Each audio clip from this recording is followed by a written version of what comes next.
You're so awkward that everyone feels uncomfortable. Don't come." My mother's words echoed in my head as I sat cross-legged on my living room floor in Portland, Oregon, surrounded by travel brochures. The morning light filtered through the curtains, casting warm patterns on the hardwood floors of my apartment. I should have been preparing for my sister's wedding, but instead, I was planning an escape to Paris. My name is Kayla, and I had just turned 27 the week before. For most of my life, I had been the family disappointment, the daughter who never quite measured up to my younger sister Vanessa's sparkling presence. While she glided through life collecting achievements and admirers, I stumbled through mine with social anxiety and a tendency to say the wrong thing at the wrong time. The phone call from my mother had come 3 days earlier, delivered in that particular tone she reserved for me, part exasperation, part embarrassment. Vanessa was marrying Wesley, a real estate developer whose family owned half the waterfront properties in Seattle. The wedding would be a lavish affair at a historic estate, with 200 guests dressed in designer clothes, sipping champagne that cost more than my monthly rent. "We've discussed it as a family," my mother had said, her voice tight. "Vanessa's concerned about the impression you'll make.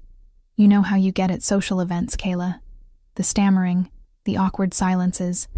Wesley's family is very particular about appearances, and this day needs to be perfect." I had wanted to argue, to defend myself, to point out that I was her daughter too. But the words caught in my throat the way they always did when I tried to stand up to her. Instead, I whispered, "I understand," and ended the call before the tears started. My best friend Zoe had found me crying in my cubicle at the insurance company where we both worked as claims adjusters. She listened to the whole story while rubbing circles on my back, her face growing more indignant with each detail. "That's absolutely cruel," she said firmly. "You're her sister. You should be there." "Maybe they're right," I murmured, wiping my eyes. "I am awkward. I do make people uncomfortable." "Stop that right now." Zoe gripped my shoulders, forcing me to meet her eyes. "You're thoughtful and kind. Just because you're not loud and flashy like Vanessa doesn't mean you're less worthy." But Zoe's words couldn't erase a lifetime of feeling like I didn't belong in my own family.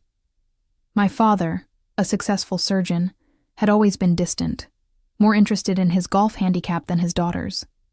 My mother, obsessed with status and appearances, had poured all her attention into Vanessa, the daughter who reflected well on her.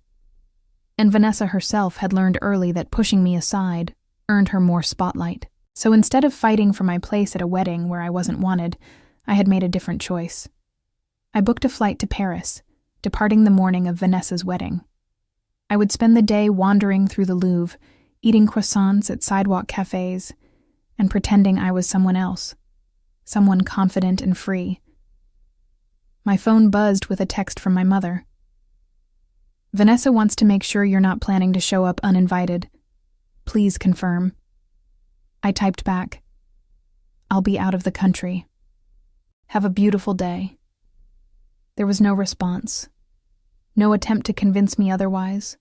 No last-minute change of heart. Just silence, which told me everything I needed to know. I purchased my plane ticket that evening, watching my savings account dwindle as I clicked the confirmation button.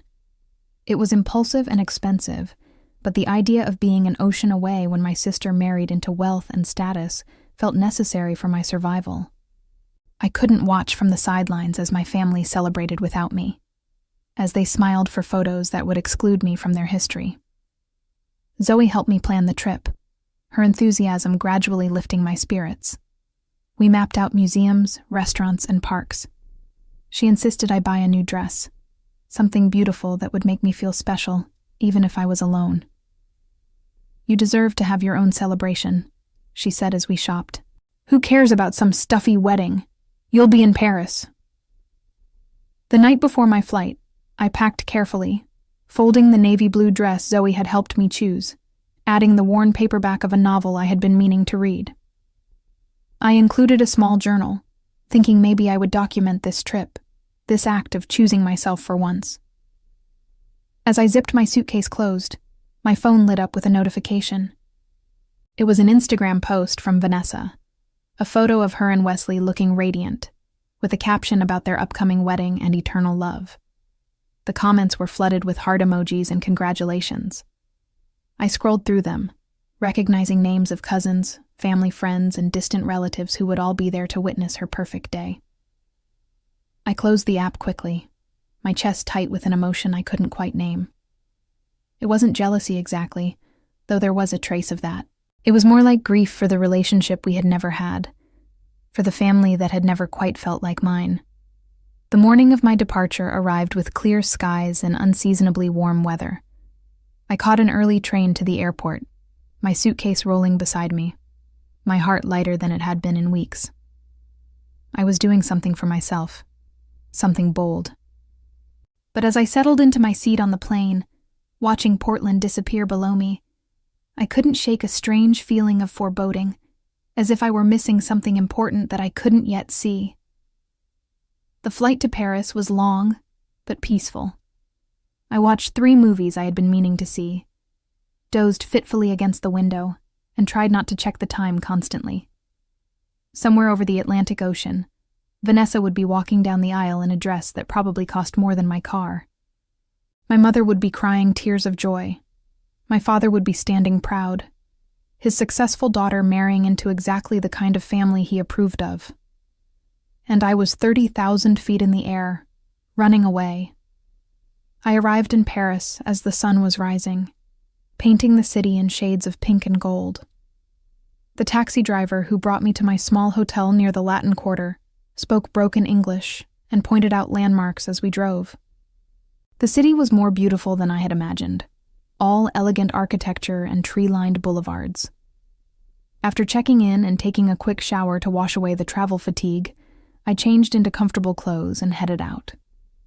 The wedding would be happening in about 6 hours, mid-afternoon Seattle time, early evening in Paris.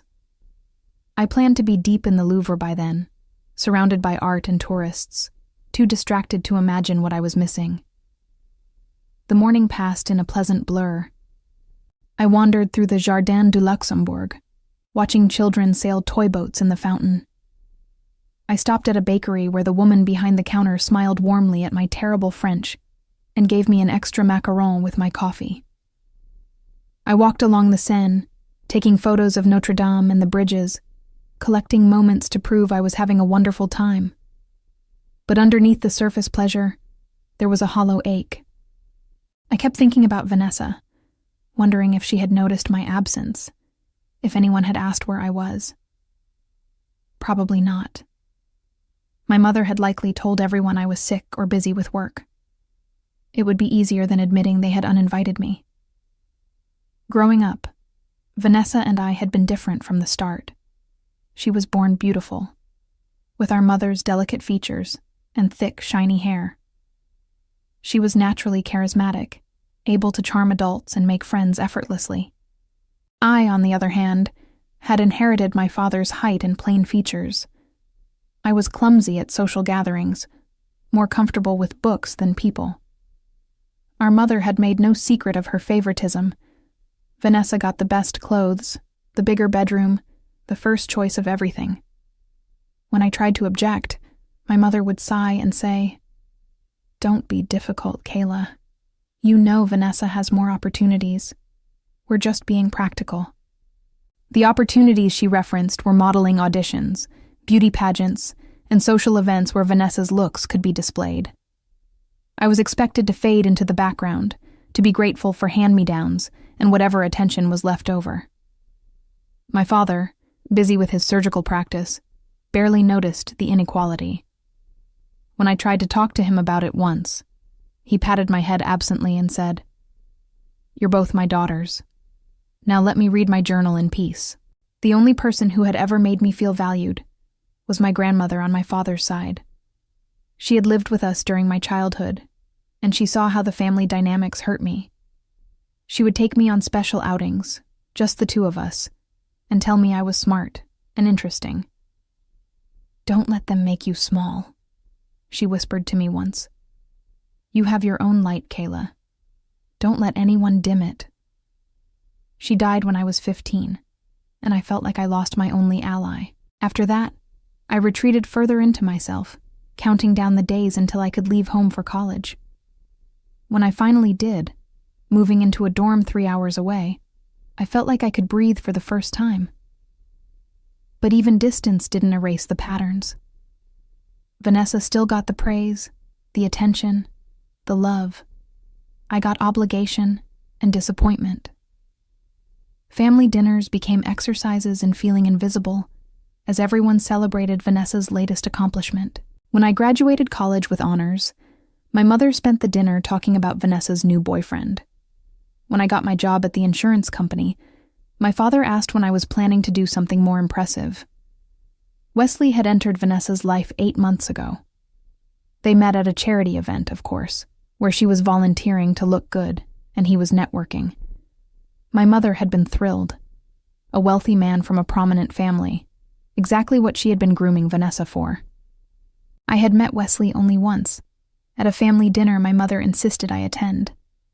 He was handsome in a generic way, with practiced charm and a firm handshake.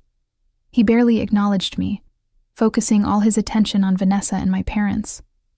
At one point, I tried to join the conversation, and he looked at me with confusion, as if he had forgotten I existed. Vanessa had glowed beside him, soaking up the admiration.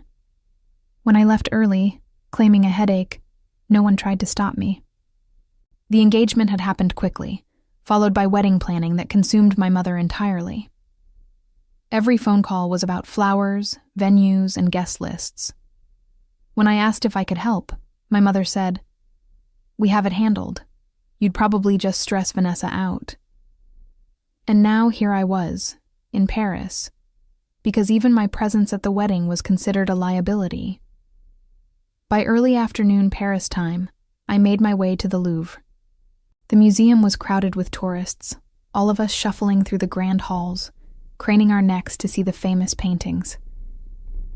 I stood in front of the Mona Lisa, surrounded by dozens of other people taking selfies, and felt overwhelmingly alone.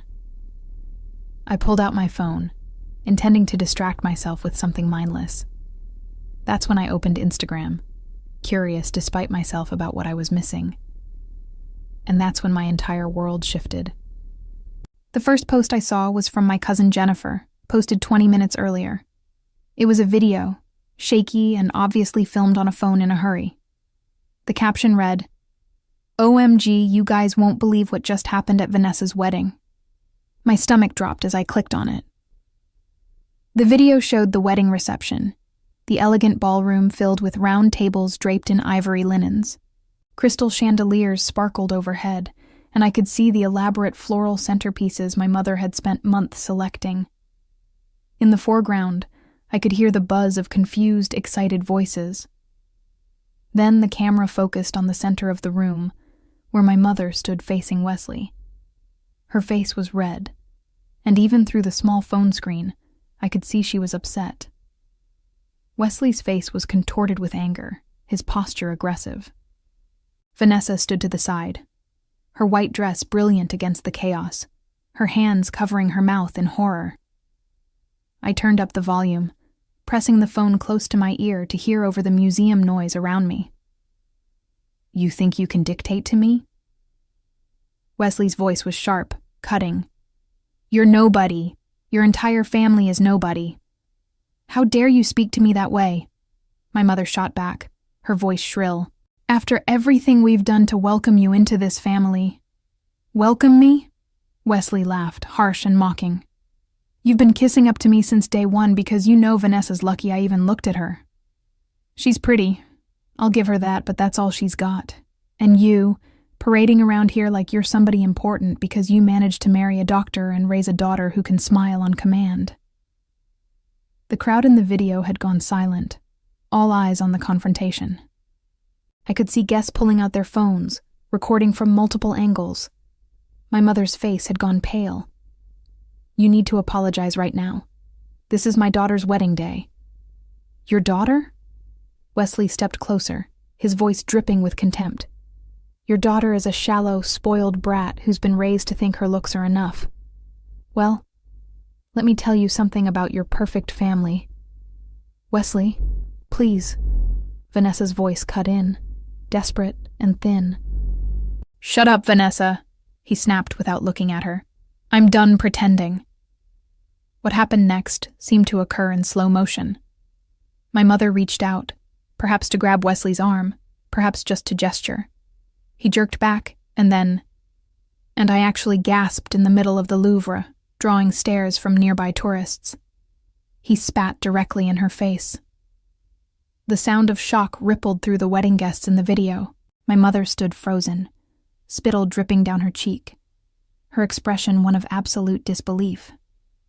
Vanessa let out a sound that was half scream, half sob. You're all pathetic, Wesley said, his voice clear in the stunned silence. And this wedding is over. He turned and strode out of the frame.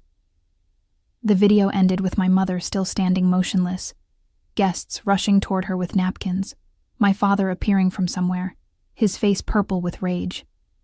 I stared at my phone screen, unable to process what I had just witnessed. My hands were shaking. People bumped into me as they moved past, but I barely noticed. I clicked on the comments, which had already multiplied. This is insane! Did he really just spit on the bride's mom? Who even is this guy? The mother looks so shocked. This is awful. Wedding of the year for all the wrong reasons. I backed out and searched for Vanessa's account. She had posted nothing new. But dozens of people had tagged her in the video, which was spreading rapidly. I found 3 more versions of it from different angles, each showing the same horrifying moment. My phone rang, making me jump. It was Zoe. Kayla, are you seeing this? She said as soon as I answered. It's everywhere. Someone I went to high school with just shared it, and she doesn't even know your family. I just watched it, I said, my voice strange to my own ears. Zoe, he spat on my mother, in front of everyone. It's already going viral. There are memes starting. This is going to be huge. I felt dizzy. I found a bench along the museum wall and sat down heavily, still clutching my phone. I should call them. I don't know what I should do. What can you do? You're in Paris. She was right. And yet, I felt guilty for being away, even though I had been pushed away. I felt guilty for the tiny spark of vindication in my chest, the whisper that said, they wanted a perfect wedding without me, and look what they got instead. As I sat there, more notifications flooded in. The video was being shared across platforms. News sites were starting to pick it up. Within an hour, it had a trending hashtag, Wedding Spitgate. My phone rang again. This time it was my father. I stared at his name on the screen, my finger hovering over the answer button.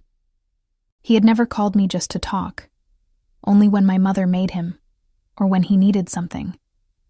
What could I possibly say to him right now? I let it go to voicemail. Then my mother called. Then Vanessa. Then my mother again. I watched each call go unanswered, feeling like I was watching my old life collapse from a safe distance. Around me, tourists continued their museum visit, oblivious to my crisis. A family took photos near me, the children laughing. A couple argued in French about which gallery to visit next. Life went on, indifferent. I looked back at my phone, at the frozen frame of my mother's face with spit sliding down her cheek, at Wesley's expression of pure contempt, at Vanessa's horror-stricken eyes, and I thought, everything is about to change.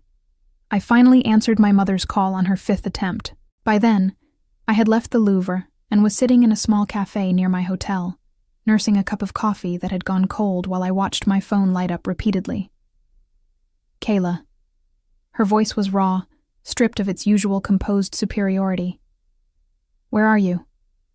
I told you. I'm in Paris. You need to come home. Right now.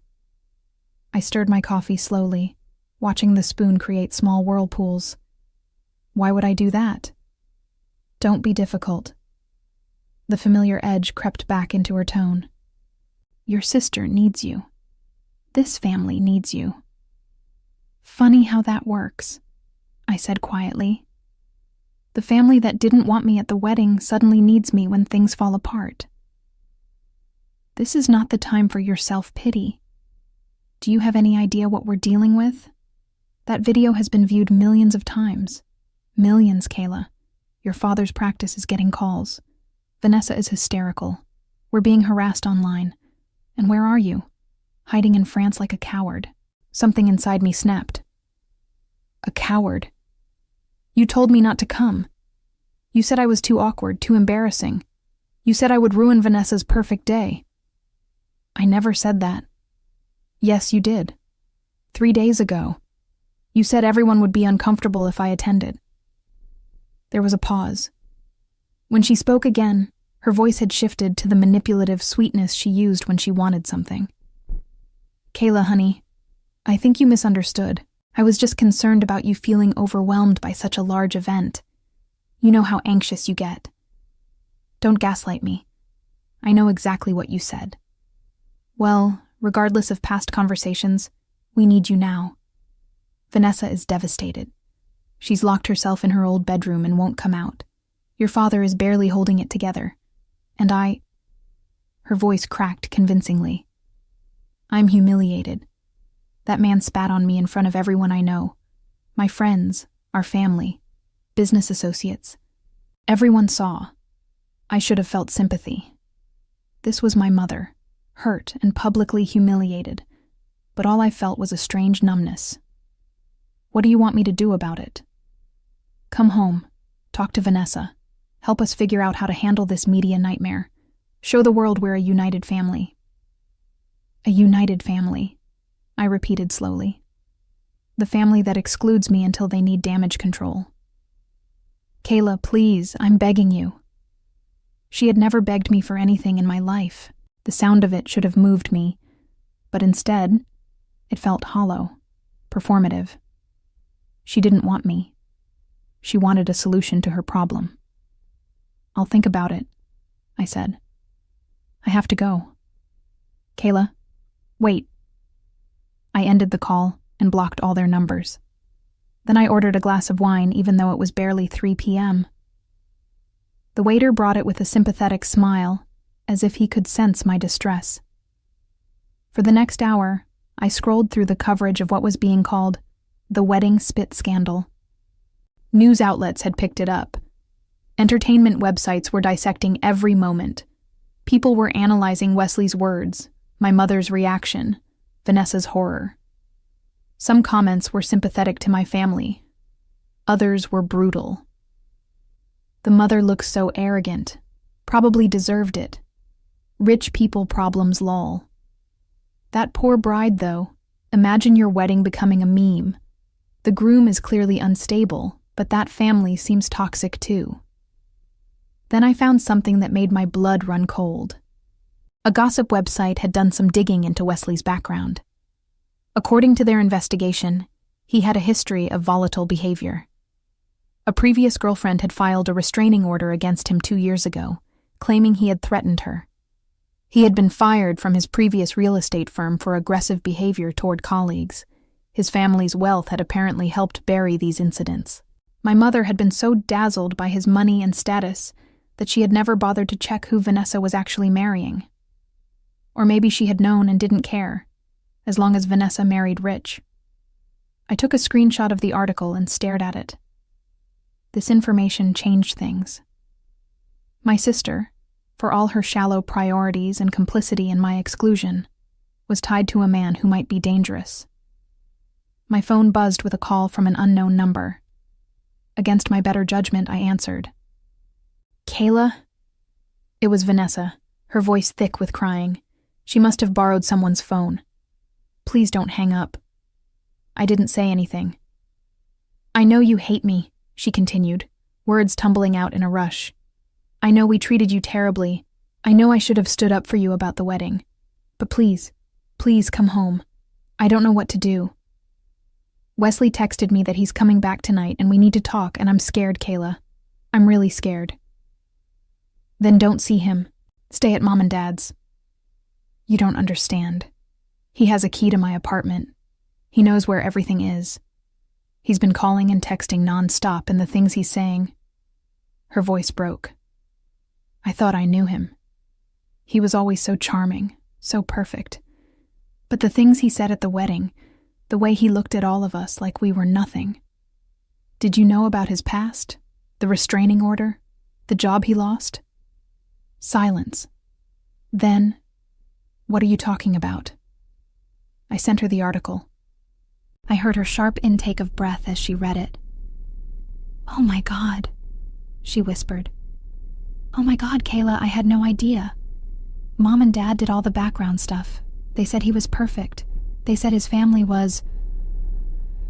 They saw money and status and stopped looking. Vanessa was crying harder now. I need you. Please. I know I don't deserve your help, but I'm your sister.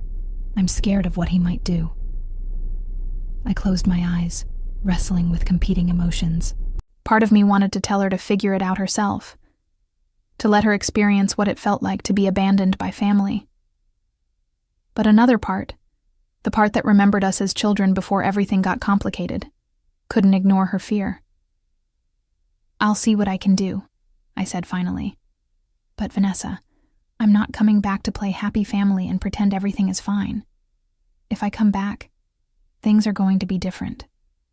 Anything. I'll do anything. Just please help me. After we hung up, I sat for a long time watching the Parisian street life flow past my cafe table. Couples holding hands, tourists studying maps, locals hurrying home from work. Normal life continuing obliviously while my world rearranged itself. I pulled up flight information on my phone. There was a flight leaving tomorrow morning that would get me back to Portland by evening. It was expensive to change my ticket, but I had my credit card. As I booked it, I felt something shift inside me. I was going back, but not as the embarrassed daughter trying to make herself smaller. I was going back with information, with leverage, with a clearer view of exactly who my family was. And maybe, just maybe, I was going back to finally stand up for myself. The flight home felt different from the flight to Paris. I wasn't running away this time. I was running towards something, though I wasn't entirely sure what. I spent most of the journey researching, my laptop open to multiple tabs about Wesley, his family, and the various news stories that had spawned from the wedding video. What I discovered painted a disturbing picture. Wesley's family wealth came from his grandfather, who had built a real estate empire in the 1970s. But Wesley himself was the youngest son, often overlooked in favor of his more accomplished older brothers. His position in the family company was largely ceremonial, a title with no real power. He had bounced between various roles, leaving each one under murky circumstances. The restraining order from his ex-girlfriend included details that made my stomach turn. She described him as charming initially, then increasingly controlling and aggressive. He would fly into rages over minor issues, then apologize extravagantly with expensive gifts. The final incident that led to the restraining order involved him showing up at her workplace and causing a scene when she tried to end things. I found her social media profile. She had deleted most old posts, but there was one from a year ago. 1 year free from toxicity. If you're in a relationship where you feel afraid, please know you deserve better. Leaving was the hardest and best thing I ever did. I took more screenshots, building a file of information. If Wesley was as volatile as he appeared, my family was going to need more than damage control. They were going to need protection. When I landed in Portland, it was raining, the kind of persistent drizzle that characterizes Pacific Northwest autumns. I took a rideshare directly to my parents' house, a sprawling colonial in an upscale suburb where every lawn was manicured and every car was expensive. My mother answered the door looking haggard. Her usually perfect hair was pulled back messily, and she wore no makeup. For the first time in my life, she looked old. "You came," she said, and there might have been genuine relief in her voice. "Where's Vanessa?" "Upstairs. She hasn't left her room since yesterday. Your father is at the office trying to manage the fallout. His practice has been flooded with calls from reporters." I walked past her without waiting for an invitation. The house looked the same as always. Tastefully decorated, immaculate, cold. I climbed the stairs to Vanessa's childhood bedroom, the largest room on the second floor, the one with the best view. I knocked. "Vanessa, it's Kayla." The door opened immediately. My sister looked terrible. Her eyes were swollen from crying, her hair tangled. She was wearing sweatpants and an old t-shirt. No makeup, no jewelry. I had never seen her look so undone. "You're really here," she said, and then she hugged me. I stood stiffly, not returning the embrace at first, but her shoulders were shaking, and she was sobbing into my shoulder, and despite everything, she was still my sister. My arms came up slowly, awkwardly, and patted her back. "Come in," she said, pulling away and wiping her eyes. "I need to tell you everything." We sat on her bed, the same bed she had lounged on years ago while talking on the phone to friends, ignoring me when I tried to join her. The irony wasn't lost on me. "Wesley's been texting me constantly," she began, showing me her phone. The messages were a disturbing mix of rage and manipulation. Some called her worthless and stupid.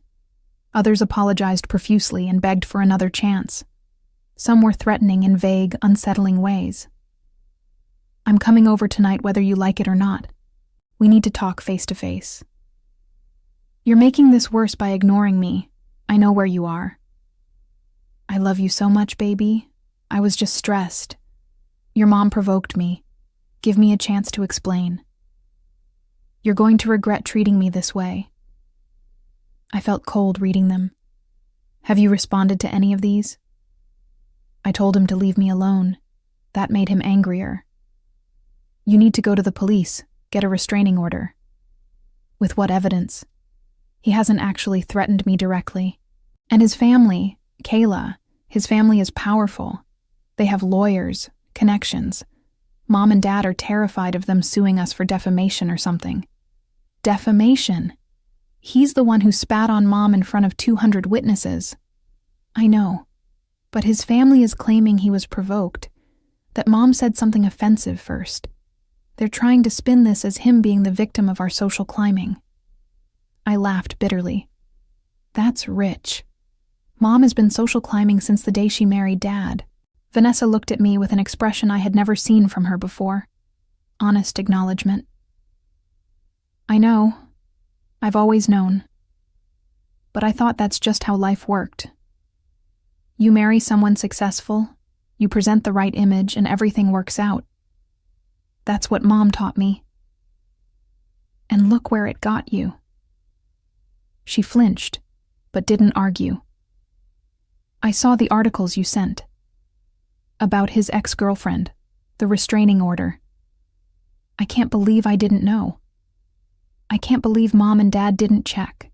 They saw what they wanted to see. Money, status, the right family name. They were so excited to marry you off to someone impressive that they didn't bother looking deeper. Just like they were so excited to have me be the pretty, popular daughter that they didn't care about anything else." Vanessa twisted her hands in her lap. "I know I've been awful to you, Kayla.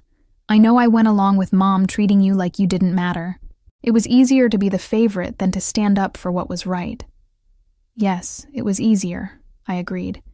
"And now you're paying the price for building your life on shallow foundations." "I know." She looked at me with tears streaming down her face. "And I'm sorry. I'm so, so sorry. For everything. For every time I got the bigger room, the better clothes, the attention. For every time I let Mom exclude you or put you down. For the wedding.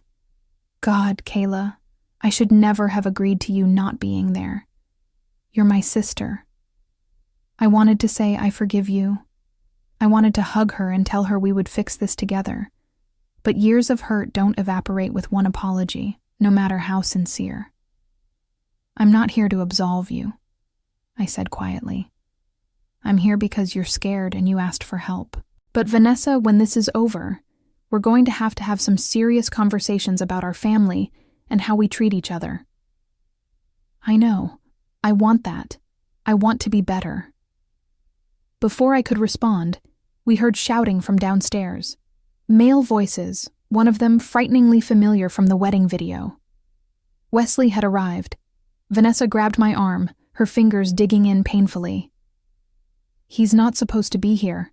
How did he get in?" We crept to the top of the stairs and looked down. Wesley stood in the foyer, facing my mother. My father had apparently just come home and was standing between them, his face flushed with anger. "Get out of my house," my father was saying, his voice tight and controlled in that surgeon way he had when he was furious but trying not to show it. "I need to see Vanessa," Wesley said. He was disheveled, his expensive suit wrinkled, his hair messy. He looked like he hadn't slept. "She's not answering my calls. I need to explain. You spat on my wife. At my daughter's wedding. You humiliated our entire family. You have exactly 10 seconds to leave before I call the police." Wesley laughed, and the sound made my skin crawl. The police? And tell them what? That I had a disagreement with my mother-in-law? That I got upset at my own wedding? You assaulted her. Is that what she's calling it? Interesting, since she's the one who grabbed me first. I was defending myself. "That's a lie," my mother shrieked. "I never touched you. You're disgusting, you're—" "Careful," Wesley said, his voice dropping to something dangerous. "You might want to watch what you say. My family has very good lawyers. We could make things very difficult for you. For all of you." I felt Vanessa trembling beside me. I pulled out my phone and started recording, angling it to capture the scene below. Whatever happened next, we were going to have evidence. "Are you threatening us?" my father asked. "I'm stating facts. You've all been slandering me online, sharing that video, making me look like a monster. But what people don't see is what led up to that moment. What your wife said about my family. How she insulted my mother, suggested we weren't good enough for precious Vanessa." "I never," my mother started. "You absolutely did. You spent months dropping little comments about how we should be grateful to be connected to your family, how your husband the surgeon and your beautiful daughter were such prizes. You treated me like hired help at my own wedding." "That's not true," my father said, but there was less certainty in his voice. "Isn't it? But here's the thing. None of that matters now. What matters is that Vanessa and I are married. Legally married. And I want to see my wife." "The marriage isn't valid," my mother said quickly. "You walked out before the ceremony was finished, before signing the papers." Wesley smiled, and it was not a pleasant expression. "Actually, we signed the marriage license that morning at the courthouse. A little insurance policy, you might say. So yes, Vanessa is legally my wife, and I have every right to see her." The words hit like a physical blow. I saw my parents' faces go slack with shock. Beside me, Vanessa made a small, wounded sound. "You said we would do it at the wedding," she whispered to me. "He said doing it at the courthouse first was just a formality for paperwork, that the real marriage was the ceremony. I thought it was romantic, spontaneous. I didn't tell anyone because he said it should be our secret." My mind raced through the implications. If they were legally married, everything became more complicated. Divorce would take time. Wesley could claim rights to anything Vanessa owned.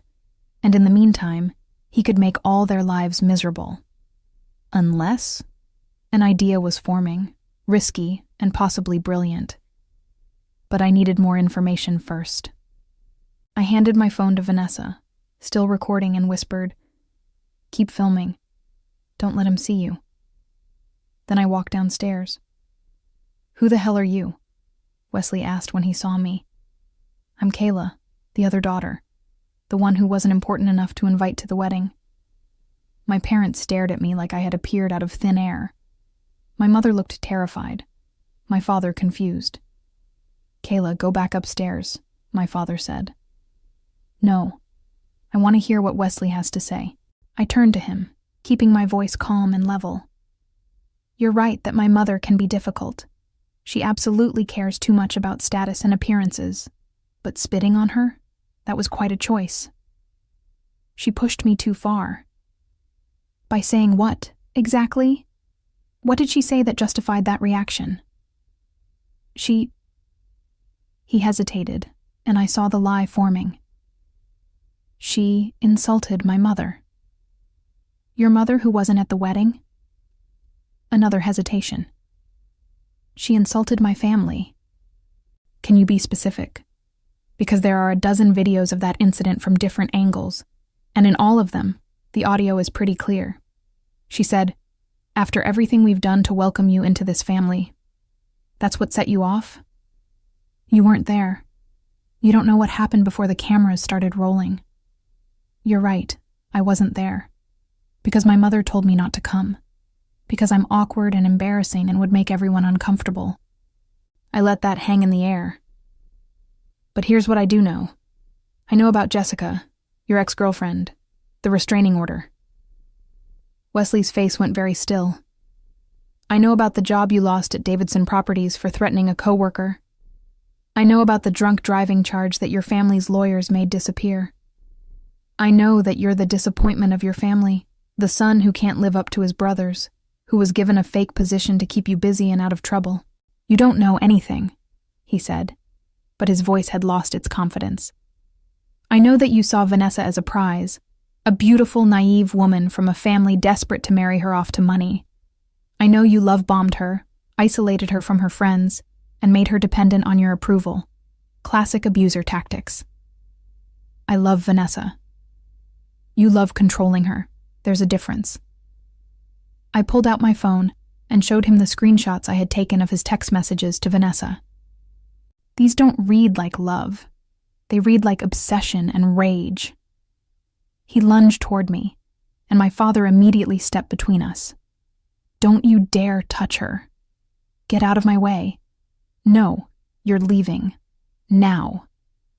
Wesley looked around at all of us, his face twisted with fury and something else. Panic. He was losing control of the situation, and he knew it. Vanessa, he shouted toward the stairs. Vanessa, get down here. We're leaving. She's not going anywhere with you, I said calmly. In fact, she's filing for an annulment based on fraud. You lied about your background. You manipulated her into a courthouse marriage without proper disclosure. Any judge will grant it. You can't do this. We can, and we will. And if you come near her again, if you text her, call her, or show up anywhere she might be, we'll file for a restraining order. And unlike when Jessica did it, this time it will be very public. The same media that's been covering your wedding disaster will be all over the story of the abusive groom. Wesley's hands clenched into fists. For a moment, I thought he might actually hit someone. But then he seemed to deflate, seeing that he had lost this round. This isn't over, he said, his voice low and threatening. My family will destroy all of you. Your family is probably thrilled to be rid of you, I replied. Now leave before I call the police myself. He stormed out, slamming the door so hard the windows rattled. We all stood frozen for a moment in the aftermath, the silence almost worse than the shouting. Then Vanessa appeared at the top of the stairs, still holding my phone, still recording. I got everything, she said, her voice shaking but determined. Every word. And just like that, we had our evidence. The next morning, I woke up on the couch in my parents' living room, sunlight streaming through the large windows. My back ached from the uncomfortable position, but my mind felt clearer than it had in years. Vanessa was still asleep upstairs, exhausted from the emotional turmoil of the previous day. My parents were in the kitchen, their voices low and tense. I sat up and checked my phone. The wedding video had now been viewed over 15 million times. Wesley's name was trending on social media. More importantly, 3 other women had come forward with their own stories about him. They had seen the news coverage and decided to speak up about their experiences with his controlling, aggressive behavior. I screenshot everything and sent it to the lawyer I had researched on the plane, a woman named Patricia who specialized in cases involving coercive control and domestic abuse. She had already responded to my initial email, agreeing to take Vanessa's case. My mother appeared in the doorway, holding a coffee mug. "You're awake." "Barely." I stood and stretched. "We need to talk. All of us." She nodded and called up to Vanessa and my father. 20 minutes later, we were all seated around the dining room table where I had eaten countless silent dinners growing up, where I had been ignored and overlooked and made to feel small. "Here's what's going to happen," I said, taking control before anyone else could speak. "Vanessa is going to meet with Patricia, the attorney I found this afternoon. We're filing for an annulment based on fraud and coercion. We have the video from last night, we have his text messages, and we have statements from his ex-girlfriend and the other women who have come forward." "What if his family retaliates?" my father asked. "Let them try. With this much public attention, any legal action they take will be scrutinized. They're more likely to want this to go away quietly than to drag it out in court." "And the media?" my mother asked. "How do we handle them?" "We don't hide. We tell the truth." I looked at Vanessa. "You're going to give one interview, carefully controlled, with a reputable journalist. You're going to tell your story about being manipulated and deceived. You're going to be the sympathetic bride who discovered her groom was not who he claimed to be." "I don't know if I can do that," Vanessa said quietly. "You can, and you will. Because right now, you're just a punchline in a viral video. But if you take control of your narrative, you become a survivor. Someone other women can relate to." My mother was studying me with an expression I had never seen before. Something like respect. "When did you become so capable?" "I always was. You just never bothered to notice." The words hung in the air. My father looked uncomfortable. Vanessa stared at her hands. My mother's face flushed, but for once, she didn't argue. "You're right," my mother said finally, her voice barely audible. "I never saw you clearly. I was so focused on Vanessa, on the life I wanted for her, that I failed you as a mother. I hadn't expected an admission." "Yes, you did." "I'm sorry, Kayla. Truly sorry. I know that doesn't fix anything, but I need you to know that I see it now. How badly we treated you. How unfair it all was." Vanessa reached across the table and took my hand. "I'm sorry, too. For everything." I looked at both of them, these women who had shaped so much of my pain. Part of me wanted to reject their apologies, to make them hurt the way they had hurt me. But another part, the part that was tired of carrying all this anger, wanted to try something different. "I'm not ready to say everything is forgiven," I said carefully, "but I'm willing to work towards something better. If you're actually willing to change." "We are," Vanessa said. "I promise we are." My father cleared his throat. "Kayla, I owe you an apology as well. I was absent when you needed a father. I let your mother dictate how our family operated, and I didn't protect you from her favoritism. That was wrong. Yes, it was." I met his eyes. "But like I told them, I'm willing to try if you're willing to be different." He nodded, looking older and more uncertain than I had ever seen him. "Good.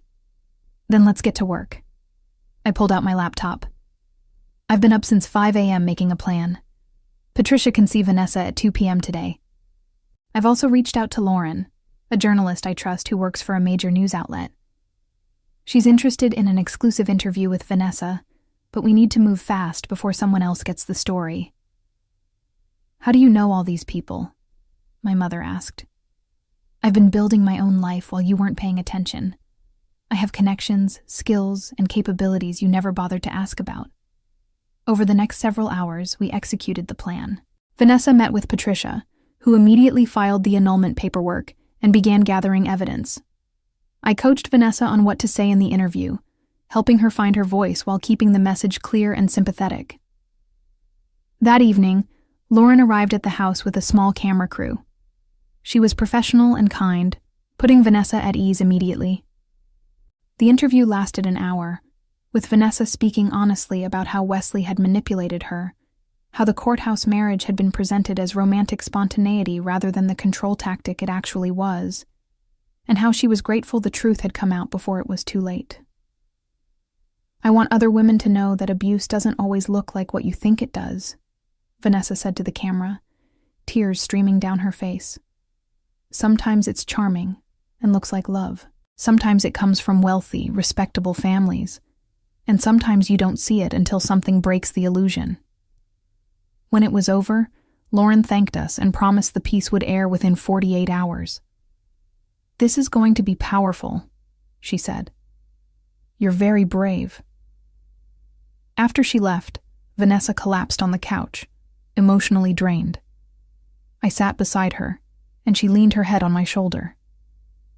"Thank you," she whispered, "for coming back. For helping me.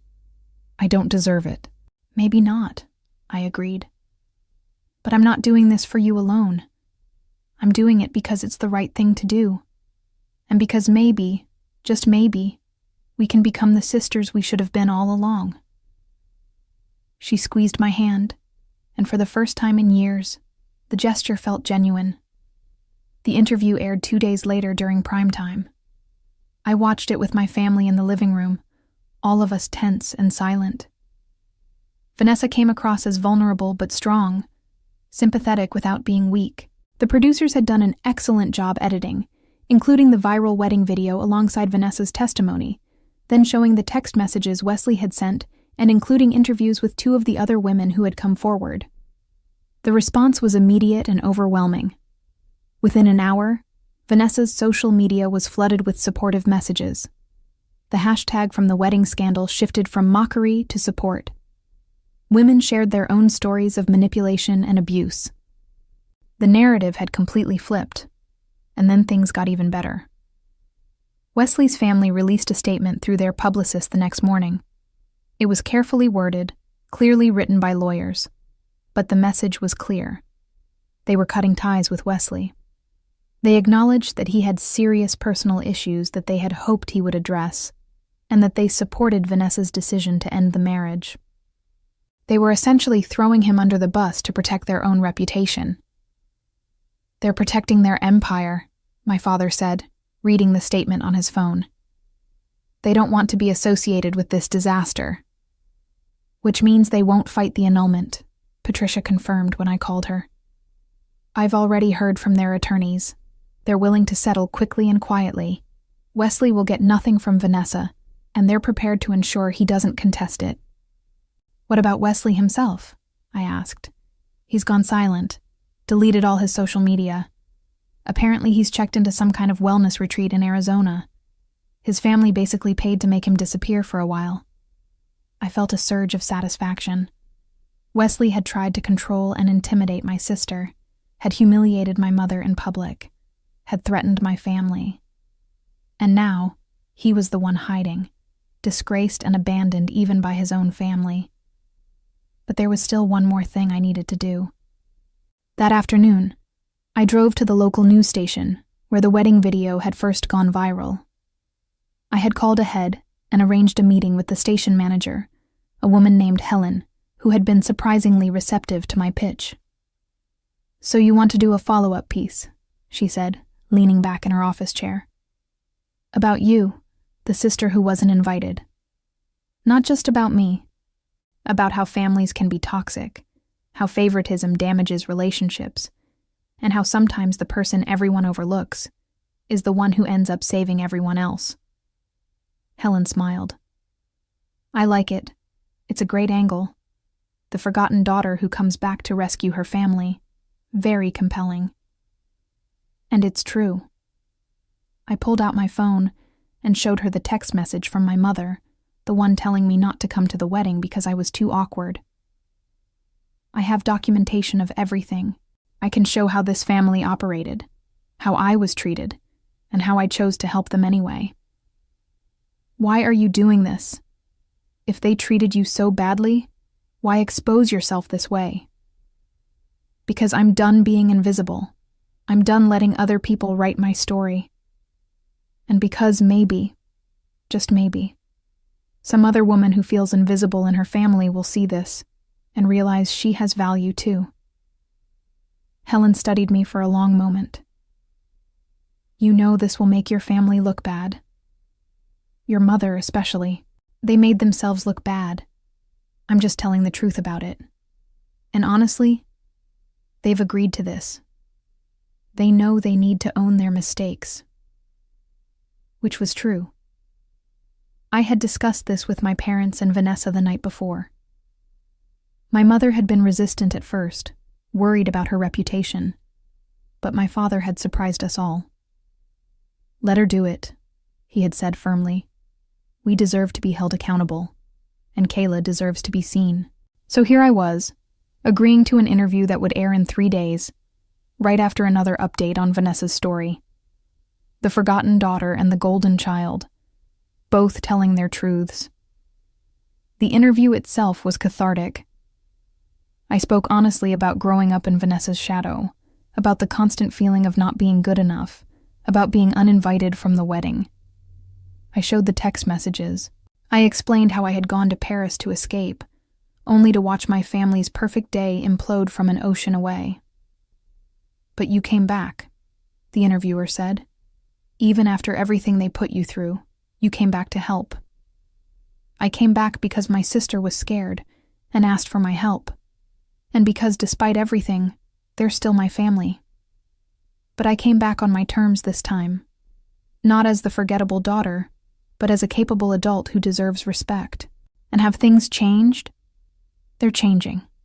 My mother is in therapy. My father is making an effort to be present. Vanessa and I are rebuilding our relationship. It's not perfect, and it won't be fixed overnight. But for the first time in my life, I feel seen by them. What would you say to other women who feel invisible in their families? I looked directly at the camera. You are not the problem. Your value doesn't depend on someone else recognizing it. And sometimes the best revenge is not letting them diminish you anymore. Stand up. Speak out. Take up space. You deserve to be here. When the interview aired, my phone exploded with messages. Friends I hadn't spoken to in years reached out. Coworkers told me they had no idea what I had been dealing with. Strangers sent me messages thanking me for my honesty. But the message that mattered most came from Zoe. I'm so proud of you. You're a warrior. I smiled and texted back. Just took me a while to realize it. That evening, my family gathered for dinner at a restaurant, our first public outing since the scandal. People recognized us, but instead of judgment, they offered support. Several women approached to thank Vanessa and me for speaking out. As we sat at our table, my mother raised her glass. To Kayla, she said, her voice thick with emotion, for saving us when we didn't deserve it. To Kayla, the others echoed. I raised my own glass, meeting each of their eyes. To second chances, and to doing better. We clinked glasses, and for the first time in my memory, I felt like I actually belonged at this table. 3 months later, I stood in the doorway of a small conference room in downtown Portland, watching as a dozen women found their seats around the table. This was the third meeting of the support group I had started, a space for women dealing with family rejection, favoritism, and the unique pain of feeling invisible to the people who should love them most. Thank you all for coming, I said, taking my seat at the head of the table. Let's go around and share how this week has been. The responses varied. Some women were making progress with their families. Others had decided to step back and create distance. One woman shared that she had confronted her parents about years of favoring her brother, and while it had been painful, she felt lighter afterward. It's like I finally gave myself permission to acknowledge the hurt, she said. And that acknowledgement was its own kind of healing. I nodded, understanding exactly what she meant. My own healing had been a process, not a single moment. The months since the wedding had been filled with difficult conversations, therapy sessions, and painful honesty. But slowly, gradually, my family was changing. My mother had committed to weekly therapy and had actually apologized to me multiple times, not just once in a moment of crisis.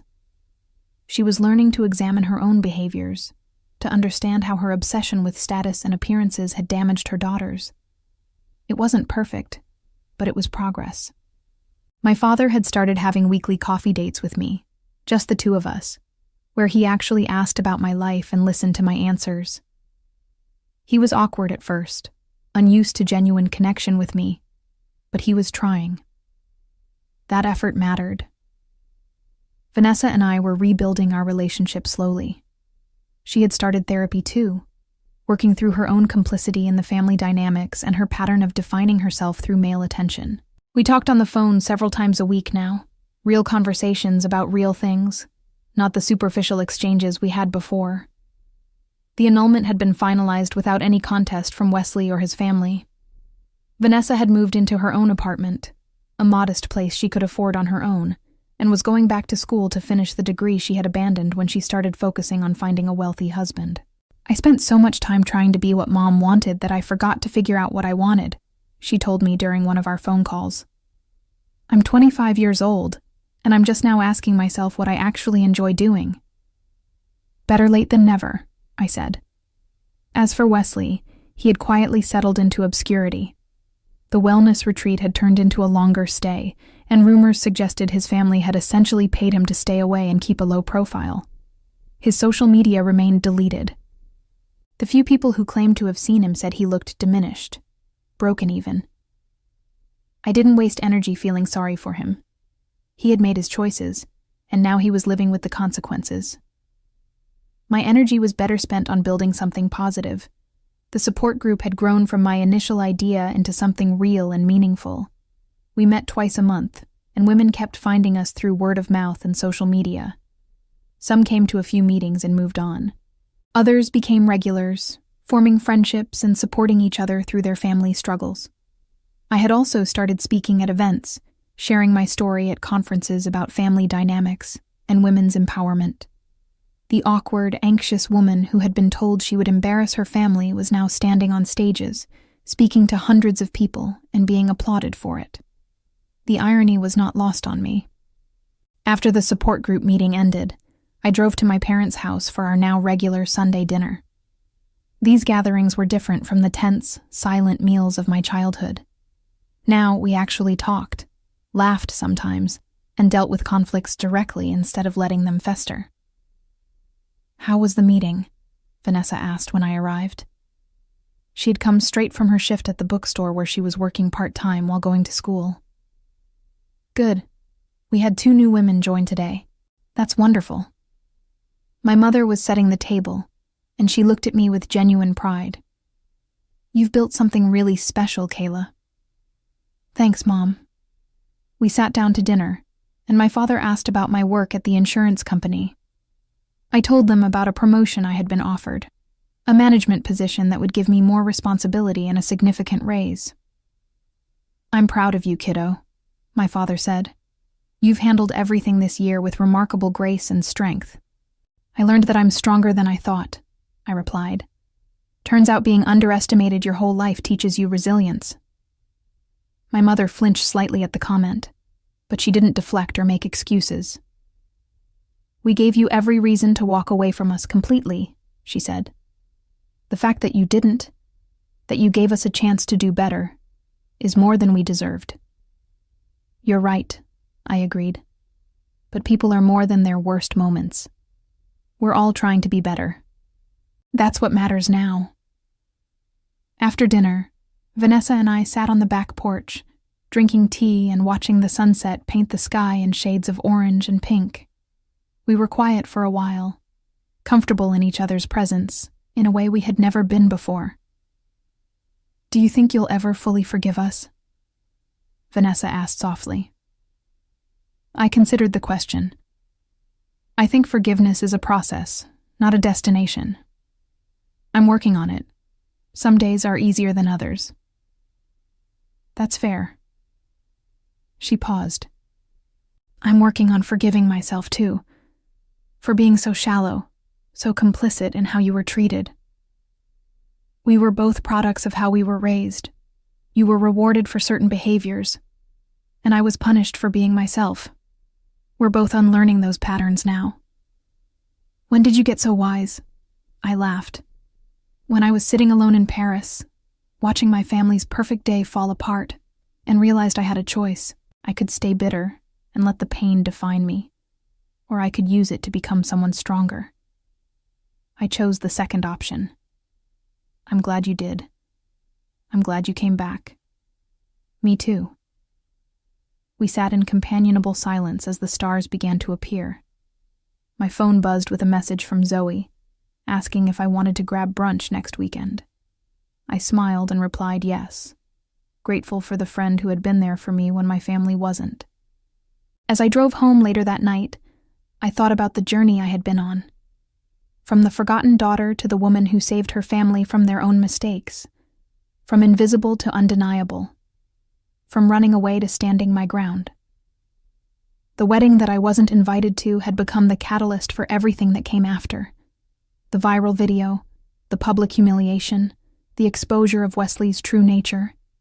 It had all cracked open the perfect facade my family had maintained for so long. And in the wreckage, we had found a chance to build something more honest. Wesley faced the consequences of his actions in ways both public and private. His family's statement had permanently damaged his reputation in their social circles. The other women who came forward had given interviews that painted a clear pattern of his abusive behavior. He lost his position at his family's company, lost access to their wealth, and became a cautionary tale about entitled men who think charm and money excuse cruelty. His name was forever linked to that moment of spitting on my mother, a permanent stain on his character that no amount of wellness retreats could erase. The last I heard, he was living in a small apartment in Arizona, working a regular job for the first time in his life, humbled and alone, exactly what he deserved. My mother, too, had faced her own reckoning. Her social media had been flooded with criticism after my interview aired, forcing her to confront how her behavior appeared to others. Several of her friends had distanced themselves, uncomfortable with the truth that had been exposed. She had cried many nights, mourning the reputation she had spent decades building. But in losing that false image, she had gained something more valuable, real relationships with her daughters, built on honesty rather than pretense. She was still learning, still stumbling sometimes, but she was genuinely trying to be a better person and mother. As for me, I had learned that revenge doesn't have to be about destruction. Sometimes the best revenge is refusing to let someone's low opinion of you become your reality. Sometimes it's taking the pain they caused and transforming it into purpose. Sometimes it's standing up and saying, I deserved better, and I'm going to demand it from now on. I had spent 27 years trying to make myself smaller to fit into my family's narrative. Now I was done shrinking. I was done apologizing for taking up space. I was done being the forgettable daughter. I was Kayla, and I was finally fully visible. And that was the sweetest victory of all.